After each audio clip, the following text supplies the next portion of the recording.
July 21, 2024 ఆదివారం గురు పౌర్ణమి. ఆషాఢ పౌర్ణమిని గురు పౌర్ణమి అలాగే వ్యాస పౌర్ణమి అని పిలుస్తారు. ఇటువంటి పరమ పవిత్రమైన రోజు స్నానం చేసే నీటిలో ఈ ఒక్కటి వేసుకుని స్నానం చేస్తే చాలు.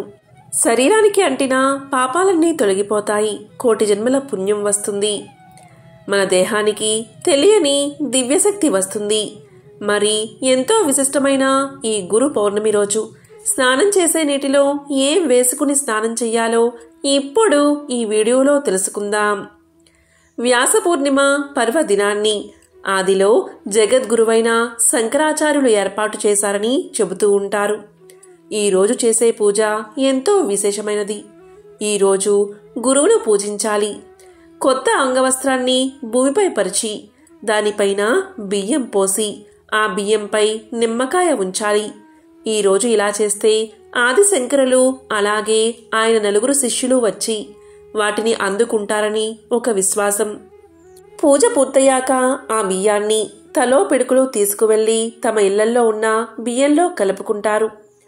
ఆషాఢ శుద్ధ పౌర్ణమి రోజు మునిశ్రేష్ఠుడైన వ్యాస మహాముని జన్మదినం. అందుకే ఆ మహానుభావుడి జన్మదినం మానవ చరిత్రలోనే అది ఒక అపూర్వమైన ఆధ్యాత్మిక పరమైన మహాపర్వదినంగా విరాజిల్లుతుంది. అసలు ఆషాఢ శుద్ధ పౌర్ణమి యొక్క విశిష్టతను తెలిపే ఈ పురాణ కథను వింటే చాలు. సకల పాపాలు తొలగి సకల శుభాలు కలుగుతాయి. ఈ కథ బ్రహ్మాండ పురాణంలోనిది. ఒకానొకసారి నారదుడు వైశంపాయనుడికి గురు పౌర్ణమి విశిష్టతను ఇలా వివరిస్తాడు. పూర్వం వారణాసిలో వేదనిధి, వేదవతి అనే బీద దంపతులు నివాసం ఉండేవారు. వారు ఎల్లప్పుడూ ఆధ్యాత్మిక చింతన, భక్తి, జ్ఞానం కలిగి జీవనాన్ని సాగించారు. కానీ ఆ దంపతులకు సంతానం మాత్రం కలగలేదు. ఎన్ని నోములు నోచినా, ఎన్ని వ్రతాలు ఆచరించినా ఫలితం లేకుండా పోయింది. ఇదే సమయంలో వారణాసిలో ఉండే వ్యాస భగవానుడు రోజూ మధ్యాహ్న సమయంలో రహస్యంగా గంగానదికి స్నానానికి వస్తూ ఉంటారని తెలుసుకున్న వేదనిధి ఎలా అయినా సరే ఆయన్ని దర్శించుకోవాలని భావించాడు. ఆ రోజు నుంచి వేదవ్యాసుడి కోసం 1000 కళ్ళతో వెతకడం ప్రారంభించాడు వేదనిధి. ఈ నేపథ్యంలో ఒకరోజు భిక్షువు రూపంలో చేతిలో దండం, కమండలం ధరించిన ఒక వ్యక్తిని చూశాడు వేదనిధి. వెంటనే అతని పాదాలపై పడి నమస్కారం చేశాడు. ఆ భిక్షువు మాత్రం కసురుకున్నా సరే పట్టిన పాదాలను మాత్రం విడవకుండా ఇలా పలికాడు. మహానుభావా, తమరు సాక్షాత్తు వ్యాస భగవాన్లే అని నేను గ్రహించాను. కాబట్టి మిమ్మల్ని శరణు పొందగోరుతున్నాను అని పలికాడు. ఆ మాటలకు కంగుతిన్న ఆ సన్యాసి గంగానది ఒడ్డున 4 దిక్కులా చూస్తూ ఎవరైనా తన్ను చూస్తున్నారేమో అని పరికరించాడు. వెంటనే వేదనిధిని ఆప్యాయంగా పైకి లేపి ఏమి కావాలో కోరుకోమన్నాడు.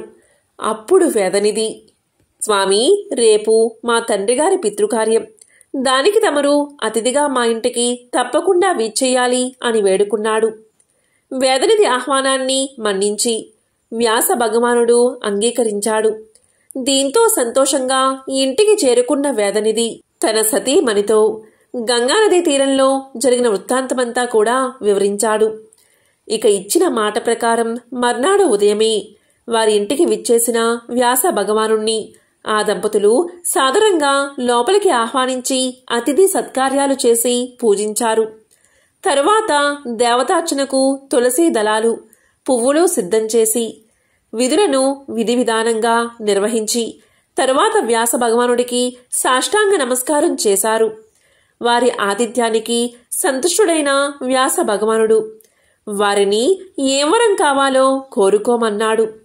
అప్పుడు వారు, స్వామి, ఎన్నో నోములు వ్రతాలు చేశాము, అయినా మాకు సంతానం కలగలేదు. మాకు సంతానం కలిగేలా వరాన్ని ప్రసాదించండి అని వేడుకున్నారు ఆ దంపతులు.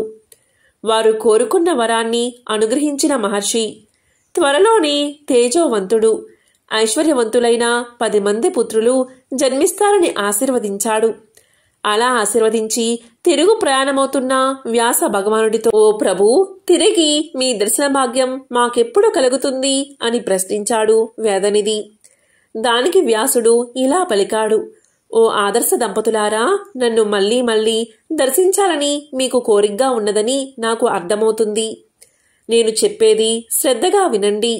ఏదైనా, ఎప్పుడైనా, ఎక్కడైనా మన వేదాంగాల యొక్క రహస్యాలను, ఇతిహాసాల యొక్క అర్థాలను ఉపదేశిస్తూ ఉంటారో అలాంటి వ్యక్తి నా స్వరూపంగా అంటే వ్యాసుడి రూపంగా భావించి పూజించండి. అలాంటి గురువుల్లో నేనెల్లప్పుడూ ఉంటాను. నా అనుగ్రహం లేనిదే గురువులు ఏ విషయాన్ని చెప్పలేరు. అలాంటి గురువులను ఆషాఢ శుద్ధ పౌర్ణమి రోజు పూజించండి అంటాడు. అప్పుడు వేదనిధి వ్యాసుణ్ణి మళ్ళీ ఇలా ప్రశ్నించాడు. మహాత్మా, తమను ఎప్పుడు ఎలా పూజించాలో సెలవీయండి అని కోరతాడు. దానికి వ్యాస భగవానుడు, ఓ బ్రాహ్మణోత్తమా, నేను జన్మించిన ఆషాఢ శుద్ధ పూర్ణిమ. ఈరోజు గురువులను శ్రద్ధాభక్తులతో పూజిస్తే నన్ను పూజించినట్లే అని చెప్పి వెళ్ళిపోతాడు. ఆ తరువాత వేదనిధి వేదవతికి సంతానం కలుగుతుంది. వారు సుఖ సంతోషాలతో జీవించి అంత్యంలో విష్ణు లోకాన్ని చేరుకున్నారు. ఇది బ్రహ్మాండ పురాణంలోని ఒక విశిష్టమైన కథ. బ్రహ్మాండ పురాణంలోని గురు పౌర్ణమి విశిష్టతను తెలిపే ఒక కథ. ఇక ఈరోజు స్నానం చేసే నీటిలో గులాబీ రేకులు లేదా వేపాకులు వేసుకుని స్నానం చేస్తే చాలు, సకల దోషాలు తొలగిపోతాయి. ఈరోజు ఇలా చేస్తే మానసిక బలం పెరుగుతుంది. మన శరీరానికి ఉన్న పాపాలన్నీ తొలగి కోటి జన్మల పుణ్యం వస్తుంది. నకారాత్మక శక్తులు తొలగి దైవిక శక్తులు మనల్ని, మన ఇంటిని కాపాడతాయి. దేన్నైనా సాధించే ధైర్యం వస్తుంది. ప్రతి పనిలో విజయం కలుగుతుంది. ఏ వ్యక్తికైనా మొదటి గురువు తల్లి. ఆ తర్వాత మనకు జ్ఞానాన్ని అందించే ఏది మంచో ఏది చెడో చెప్పేవారు గురువులు. ఇలాంటి గురువులను పూజించడం కోసం నిర్ణయించిన తిథి ఈ గురు పౌర్ణమి. గురు పౌర్ణమిలో గు అంటే అంధకారం లేదా అజ్ఞానమని, రు అంటే నిరోధించడం లేదా నశింపచేయడం లేదా పారద్రోలమని అర్థం. గురువు అనే పదానికి అజ్ఞాన్ని నశింపచేసేవాడు అనే అర్థం వస్తుంది. అజ్ఞానమనే చీకట్లను తొలగించి మనలో జ్ఞానజ్యోతిని వెలిగించే మహోన్నత వ్యక్తి గురువు. అజ్ఞాన అంధకారాలను తొలగించే గురువు సాక్షాత్తు బ్రహ్మ అనడంలో ఎటువంటి సందేహమూ లేదు. ఆదియోగి, ఆది గురువైన మహాశివుడు ఆషాఢ పౌర్ణమి రోజు సప్త ఋషులకు జ్ఞానబోధ చేశాడని శివపురాణం తెలియచేస్తుంది. మరి ఎంతో విశిష్టత కలిగి ఉన్న ఈ గురు పౌర్ణమి రోజున ఈ ఆకు తింటే 1 నిమిషంలో మీ దరిద్రం తొలగి లక్ష్మీ కటాక్షం కలుగుతుందో ఇప్పుడు ఈ వీడియోలో తెలుసుకుందాం. ఆషాఢ పౌర్ణమి రోజునే దత్తాత్రేయుడు తన శిష్యులకు జ్ఞానబోధ చేసిన రోజుగా దత్త చరిత్ర తెలియజేస్తుంది. మన తెలుగు నెలల్లో ఆషాఢ మాసానికి ఒక ప్రత్యేక ప్రాధాన్యత ఉంది. పూర్వాషాఢ నక్షత్రంతో కూడిన పౌర్ణమి ఉన్న నెల ఈ ఆషాఢ మాసం. ఇది తెలుగు సంవత్సరంలో 4వ మాసం. దీన్నే శూన్యమాసము అని కూడా పిలుస్తారు. వర్ష ఋతువు కూడా ఈ మాసంలోనే ప్రారంభమవుతుంది. పౌర్ణమి రోజు చంద్రుడు ఉత్తరాషాఢ, పూర్వాషాఢ నక్షత్రాల సమీపంలోకి వచ్చే నెల ఈ ఆషాఢ మాసం. అలాగే ఉత్తరాయణ పుణ్యకాలం పూర్తయి సూర్యుడు మిథున రాశి నుంచి కర్కాటక రాశిలోకి ప్రవేశిస్తాడు. దాంతో దక్షిణాయనం మొదలవుతుంది. ఏ వ్యక్తికైనా మొదటి గురువు తల్లి. ఆ తరువాత మనకు జ్ఞానాన్ని అందించి ఏది మంచో ఏది చెడో చెప్పేవాడు గురువు. అలాంటి గురువును పూజించడం కోసం నిర్ణయించిన తిథి ఈ గురు పౌర్ణమి. గురువు అనే పదానికి అజ్ఞాన్ని నశింప చేసేవాడు అనే అర్థం వస్తుంది. అజ్ఞానమనే చీకట్లు తొలగించి మనలో జ్ఞానజ్యోతిని వెలిగించే మహోన్నత వ్యక్తి అంటే గురువే. గురువు బ్రహ్మ విష్ణు మహేశ్వర స్వరూపం.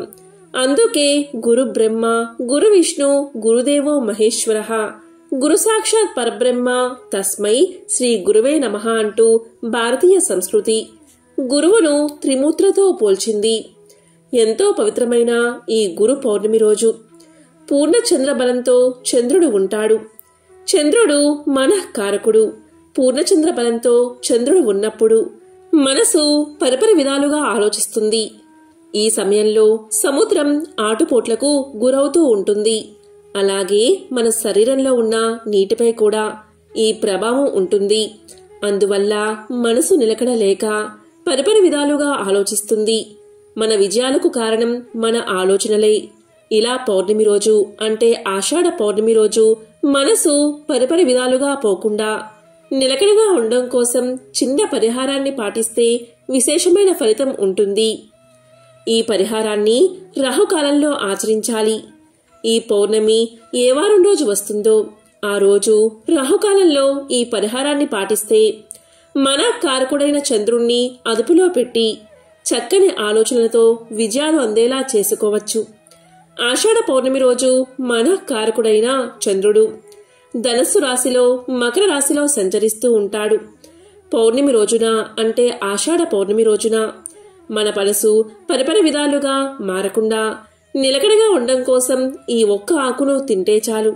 మీ మనసు నిలకడ చెంది మీకు మీ జీవితాన్ని మార్చుకోవడానికి గొప్ప గొప్ప ఆలోచనలు వస్తాయి. అంతేకాదు మీరు వెంటనే చక్కని శుభవార్త వింటారు. ఈ ఆకును ఈ గురు పౌర్ణమి రోజున వచ్చే రాహుకాలంలో తినాలి. ఈసారి గురు పౌర్ణమి ఆదివారం రోజు వచ్చింది. జూలై 21వ తేదీ ఆదివారం. రాహుకాలం వచ్చేసి సాయంత్రం 5:06 నుంచి సాయంత్రం 6:43 వరకు ఉంది. ఈ గంటన్నర సమయంలో మీరు ఈ ఆకును తింటే చంద్రుడి చెడు ప్రభావం మనసుపై పడకుండా ఉంటుంది. అంతేకాదు ఈ ఆకు తినడం వల్ల మీ జ్ఞాపక శక్తి కూడా అభివృద్ధి చెందుతుంది. ఆరోగ్యపరమైన సమస్యలు కూడా తొలగిపోతాయి. గురు పౌర్ణమి రోజున రాహుకాలంలో లేదా రాహుకాలం ప్రారంభం కాకముందే ఈ ఒక్క ఆకును తెచ్చుకోండి. అదేంటి అంటే తమలపాకు. దానిపై ఒక చిన్న బెల్లం ముక్క పెట్టి ఆ ఆకును శివుడి పటం ముందు ఉంచండి. గురు పౌర్ణమి రోజున ఉదయాన్నే దీపారాధన చేస్తూ ఉంటారు కాబట్టి ఈ ఆకును బెల్లాన్ని శివుడి పటం ముందు ఉంచి పూజ చేసి రాహుకాలంలో ఈ ఆకును బెల్లాన్ని తినండి. ఇలా ఇవి కలిపి తినడం వల్ల శరీరం ఉత్తేజం చెందుతుంది. అంతేకాదు తమలపాకు తింటే ఆరోగ్య సమస్యలు కూడా పటాపంచలవుతాయి. జ్ఞాపక శక్తి వృద్ధి చెందుతుంది. గురు పౌర్ణమి రోజున ఈ తమలపాకు బెల్లంతో పాటు ఇంకొక పదార్థం కూడా తింటే చంద్రుడి చెడు ప్రభావం నుంచి బయటపడవచ్చు. ఆషాఢ పౌర్ణమి జూలై 21 ఆదివారం రోజు కాబట్టి ఆదివారం ఉదయం 3 స్పూన్ల శనగలు, 3 స్పూన్ల నల్ల నువ్వులు ఈ రెండూ కలిపి నీటిలో నానబెట్టండి. ఇక ఈ రోజు సాయంత్రం రాహుకాలంలో అంటే ఆదివారం రాహుకాలం గంటన్నర సమయం ఉంది. ఈ గంటన్నర సమయంలో నానబెట్టిన శనగలు, నల్ల నువ్వులపైన 4 లేదా 5 చుక్కల తేనె కలుపుకుని తినండి. ఈ విధంగా ఎవరైతే ఆషాఢ పౌర్ణమి రోజు రాహుకాలంలో తింటారో అలాంటి వారి మనసు సక్రమంగా పనిచేస్తుంది. మంచి ఆలోచనలు వస్తాయి. అద్భుత నిర్ణయాలు తీసుకోవడానికి ఇది ఎంతగానో సహకరిస్తుంది. మీ ఆలోచనలే మీ విజయానికి కారణం. ఆషాఢ పౌర్ణమి రోజు ఇలా తింటే ఎంతో అదృష్టంగా భావిస్తారు. జూలై 21వ తేదీ ఆదివారం రాహుకాలం వచ్చేసి సాయంత్రం 5:06 నుంచి 6:43 వరకు ఉంది. ఈ గంటల సమయంలో నానబెట్టిన శనగలు, నల్ల నువ్వులు 4 లేదా 5 చుక్కలు తేనె కలిపి తింటే ఎంతో మంచిది. ఇలా చేస్తే మనసుకు శక్తిని ఇచ్చి మంచి ఆలోచనలు వస్తాయి. ఆషాఢ పౌర్ణమి రోజు ప్రతి సంవత్సరం ఈ పరిహారాన్ని తప్పకుండా పాటించండి. అలాగే ఈ రోజు రాత్రి అంటే రాత్రి సమయంలో పౌర్ణమి గడియల్లో 1 గ్లాసు పాలు తీసుకోండి. అందులో బెల్లం వెయ్యండి. అలాగే 5 లేదా 6 యాలకులు దంచి అందులో వెయ్యండి. ఆ గ్లాసు లేదా గిన్నెను చంద్రకిరణాలు పడే చోట ఉంచండి. అప్పుడు ఓం క్లీం లం శ్రీ సాయి సుఖప్రదాయినే నమః, ఓం క్లీం లం శ్రీ సాయి సుఖప్రదాయినే నమః అనే మంత్రాన్ని జపించి ఆ తర్వాత ఆ గ్లాసులోని లేదా గిన్నెలో ఉన్న పాలను తాగండి. ఇలా ఎవరైతే చేస్తారో వారికి అద్భుతమైన శక్తి వస్తుంది. వారి శరీరంలో నూతన ఉత్తేజం కలుగుతుంది. అనారోగ్య సమస్యలు తగ్గిపోతాయి. ఈ రోజు ఎవరైతే సూర్యోదయం వేళ ఉపవాసాన్ని ప్రారంభించి సాయంత్రం వరకు ఉపవాసముండి సాయంత్రం అయ్యాక ఉపవాసాన్ని ముగించి ఆహారాన్ని స్వీకరిస్తారో అటువంటి వారి పాపాలన్నీ అగ్నిలో పడిన దూది మాదిరిగా నశిస్తాయి. 1,000,000 జన్మల పుణ్యం కలుగుతుంది. ఈ రోజు సాయంత్రం 6 గంటల సమయంలో ఎవరైతే పూజా మందిరంలో ఆవు నేతితో దీపారాధన చేస్తారో అటువంటి వారికి భోగభాగ్యాలు కలుగుతాయి, అష్టైశ్వర్యాలు కలుగుతాయి. ఇక ఈరోజు సాయిబాబా గుడిలో అభిషేకం జరుగుతూ ఉంటే ఒక్కసారి చూసినా చాలు మీకున్న బాధలు తొలగిపోతాయి. ఆర్థిక ఇబ్బందులు ఉన్నవారు, ఆదాయం లేక ఇబ్బందులు పడుతూ ఉండేవారు గురు పౌర్ణమి రోజు శనగలు తీసుకుని వాటిని దండలా కట్టి ఆ దండను దత్తాత్రేయుల వారి మెడలో వేయండి. ఇలా చేస్తే అఖండ లక్ష్మీ కటాక్షం కలుగుతుంది, అష్టైశ్వర్యాలు కలుగుతాయి. ఈ గురు పౌర్ణమి రోజు ఇంట్లో పిల్లలు దక్షిణామూర్తి పటం ముందు తెల్లటి పుష్పాలు ఉంచండి. తరువాత పటికీ బెల్లాన్ని నైవేద్యంగా సమర్పించి నమస్కారం చేసుకోండి. ఇలా చేస్తే దక్షిణామూర్తి అనుగ్రహం వల్ల మీరు చదివే విద్యలలో తిరుగులేని విజయాన్ని సాధిస్తారు. ఈ ఆషాఢ పౌర్ణమి రోజు పెళ్లికాక ఆటంకాలు ఎదురవుతూ ఉన్నా పెళ్లి కావడం లేదు అని బాధపడేవారు, సంబంధాలు చేతి వరకు వచ్చి జారిపోతూ ఉంటే ఈరోజు బియ్యం పిండిలో కొద్దిగా నీరు కలిపి ఒక కోకిల వచ్చేలా చేసి ఇంట్లో లక్ష్మీదేవి ఫోటో ముందు పటికీ బెల్లం నైవేద్యంగా పెట్టి ఆ కోకిలకు నమస్కారం చేస్తే అమ్మవారి అనుగ్రహం వల్ల త్వరలో అన్ని ఆటంకాలు తొలగి వివాహం జరుగుతుంది.